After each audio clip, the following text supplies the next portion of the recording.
دوستو تازہ ترین خبر افسوسناک واقعہ آپ کے ساتھ شیئر کر رہا ہوں۔ یونان سے اٹلی جانے والے 8 پاکستانی ٹریفک حادثہ میں جاں بحق ہو گئے ہیں۔ بڑا افسوسناک واقعہ، تازہ ترین خبر آپ کے ساتھ شیئر کر رہا ہوں۔ یہ ابھی سوشل میڈیا پہ کہیں آپ کو نظر نہیں آئے گا۔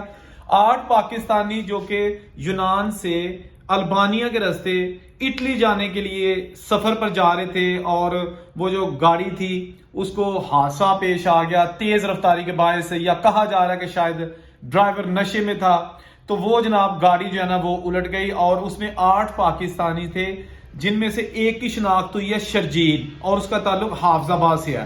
باقی جو جاں بحق ہونے والے نوجوان ہیں، بدقسمت نوجوان بیچارے، ان کا تعلق گجرانوالہ گجرات اور حافظ آباد یعنی کہ ان علاقوں سے ہے، اور وہ آلریڈی یونان میں موجود تھے، ایجنٹوں کے ذریعے وہ یونان پہنچے تھے، اور اب ان کی اگلی منزل تھی اٹلی، اور البانیہ کے راستے وہ جا رہے تھے۔ اس حوالے سے شرجیل کے گھر والوں کا کیا کہنا ہے، پہلے یہ سنیے۔ تقریباً 3 تاریخ کو میرا بیٹا یونان سے مونٹی نیگرو کی طرف جا رہا تھا، اور البانیہ میں تقریباً تریانا سے کوئی تقریباً 250 کلومیٹر پیچھے ہی اس کا کار کا ایکسیڈنٹ ہو گیا۔ اس کے ساتھ اور بھی 4-5 پاکستانی موجود تھے۔ تو میں کنسرن اداروں سے، فارن آفس سے جو ہے نا وہ اپیل کرنا چاہتا ہوں کہ اس کی باڈی واپس لانے میں میری مدد کی جائے۔ جی، تو بات یہ ہے کہ چند روز پہلے ایک کوئٹہ کا پورا خاندان، میاں بیوی اور ان کے 3 بچے، وہ سارے جناب، بلکہ 4 بچے وہ جناب کشتی میں جاں بحق ہو گئے۔ 1 ہفتہ پہلے کی بات ہے۔ اسی طرح مسلسل ان حادثات میں اضافہ ہوتا جا رہا ہے، اور جو لوگوں کی اموات ہو رہی ہیں، جو لوگ حادثات میں اس دنیا سے جا رہے ہیں، جو غیر قانونی طور پر یورپ جا رہے ہیں، تو جو ہے نا وہ ان کی تعداد میں اضافہ ہو رہا ہے، اور لوگ ایجنٹوں کو 40-50 لاکھ روپے دے رہے ہیں غیر قانونی طریقے سے یورپ جانے کے لیے۔ آپ اندازہ کریں، نہ کوئی گارنٹی، نہ جان کی گارنٹی، نہ مال کی گارنٹی، نہ پہنچنے کی گارنٹی، اور اتنا پیسہ جو ہے نا وہ ایجنٹوں کے ہاتھوں ضائع کیا جا رہا ہے۔ یہاں قصور میں ایجنٹوں کا کم گنوں گا، ان لوگوں کا گنوں گا کہ جنہوں نے سہانے خواب دیکھے ہوئے ہیں کہ جی ہمارے محلے کے 2-3 نوجوان پہنچ گئے ہیں، فلاں گاؤں کا ایک لڑکا چلا گیا، اس گاؤں کا چلا گیا، تو اپنے چھوٹے بچوں کو، یعنی کہ 18-20 سال کے جو بچے ہوتے ہیں، ان کو تیار کر دیتے ہیں۔ میں اس وقت فرانس میں موجود ہوں، اس لیے آپ کے ساتھ وہ حقائق شیئر کر رہا ہوں جو یہاں پہ دیکھنے کو آ رہے ہیں۔ بڑی چھوٹی عمر کے بچے جو ہے نا وہ یہاں پہنچ رہے ہیں، اور بہت سارے ایسے نوجوان ہیں جو رستے میں غائب بھی ہو گئے ہیں، پتہ ہی نہیں چلا، نہ وہ فرانس پہنچے ہیں، نہ وہ کسی اور یورپین کنٹریز میں پہنچے ہیں، اور نہ ہی ان کا کوئی پتہ چل سکا ہے۔ پچھلے دنوں ایک دوست کہہ رہا تھا کہ ہمارا ایک ریلیٹیو ہے، اس کو 9-10 مہینے ہو گئے ہیں، وہ پاکستان سے نکلا ہوا ہے، اور ترکی جب پہنچا تھا اس کے ساتھ رابطہ تھا۔ اس کے بعد اس نے آخری جو رابطہ کیا تھا وہ یہی کہا تھا کہ میں اب یونان جا رہا ہوں۔ اس کے بعد آج تک اس کا کوئی رابطہ نہیں ہے، اس کے کسی دوستوں کے ساتھ اس کا کوئی رابطہ نہیں ہے، جس کے باعث کہا جاتا ہے کہ شاید وہ بھی اس دنیا میں ہے یا نہیں۔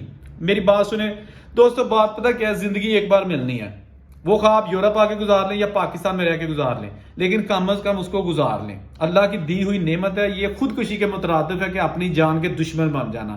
یہاں مت آیا کریں ایسے طریقوں سے، کیونکہ یہ کوئی اچھا طریقہ نہیں ہے۔ اس میں ابھی تک ایک رپورٹ میں پڑھ رہا تھا، پچھلے کچھ سالوں میں 83,000 بندے ایسے ہیں جو غائب ہو گئے ہیں یا وہ جاں بحق ہو چکے ہیں۔ یعنی کہ یہ جو اقوام متحدہ کی ایک ادارہ ہے، اس کی رپورٹ ہے، جو غیر قانونی طریقے سے سفر کر رہے تھے۔ اس میں پاکستانی بھی شامل ہے، بنگلہ دیشی ہے، انڈین ہے، جو عربک کنٹریز ہیں ان کے لوگ ہیں، ایرانی ہیں، بہت سارے لوگ ہیں، اتنی زیادہ تعداد میں جو مسنگ پرسن میں، یعنی کہ یا جن کی اموات ہو چکی ہیں، یا پھر وہ اس دنیا میں موجود ہے لیکن ان کو پتہ کوئی نہیں ہے۔ تو ہمیشہ وہ کام کیا کریں یار، دبئی چلے جائیں، محنت کرنی ہے تو دبئی چلے جائیں، ضروری نہیں کہ آپ نے اٹلی ہی آنا ہے۔ خیر میرے کہنے سے نہ کوئی منع ہوگا، نہ کچھ، نہ ویزے سے لے کے آئیں، جس طرح ہم لوگ ویزے لے کے آئے ہوئے ہیں، کوشش کریں کہ ویزا اپلائی کریں۔ آپ اگر ویزا اپلائی کریں گے تو یار مل جائے گا۔ اللہ کی قسم بڑا دکھ ہوتا ہے جب بڑے غریب گھروں کے نوجوان وہ قرضہ لے کے، زمینیں بیچ کے، گھر بیچ کے، ایجنٹوں کے پاس رکھوا کر پھر یورپ کی طرف نکل جاتے ہیں۔ یہاں پہنچ بھی جاتے ہیں تو 40 لاکھ روپیہ جو قرضہ ہوتا ہے نا، وہ اتارتے ہی ان کی آدھی زندگی گزر جاتی ہے۔ یہ نہیں ہے کہ یورپ آپ پہنچ جائیں گے تو آپ نے پتوں سے توڑ کے قرضہ اتار دینا ہے، بھائی 10 سال قرضہ نہیں اترتا۔ یہاں کے خرچے، یہاں جاب مل بھی جاتی ہے تو کتنے پیسے نئے بندے کو ملتے ہیں، 40 یورو ایک دن کے، ٹھیک ہے نا۔ اب 40 یورو میں آپ نے کھانا بھی ہے, پینا بھی ہے, رہنا بھی ہے, اور اپنی جو ضروریات ہیں. اگر سگرٹ پیندے تو سگرٹ بھی وچ پا لو تسی, کیونکہ سگرٹ بہت مہنگے نے تھے یورپ دے وچ. تو خدا را یہ تازہ ترین واقعہ تھا, آپ کے ساتھ شیئر کر دیا. اور 8 پاکستانی بیچارے جان سے چلے گئے. اب اس کا ذمہ دار کون ہے؟ وہ گھر والے جنہوں نے ان کو بھیجا, یہ خود جو آئے, ایجنٹ, یا حکومت, کوئی بھی حکومت ہو, یا حکومت جس نے ان کو روزگار نہیں دیا اور یہ باہر آ گئے. جہاں رہیں خوش رہیں. اللہ تعالیٰ آپ سب کی حفاظت کرے. اللہ حافظ.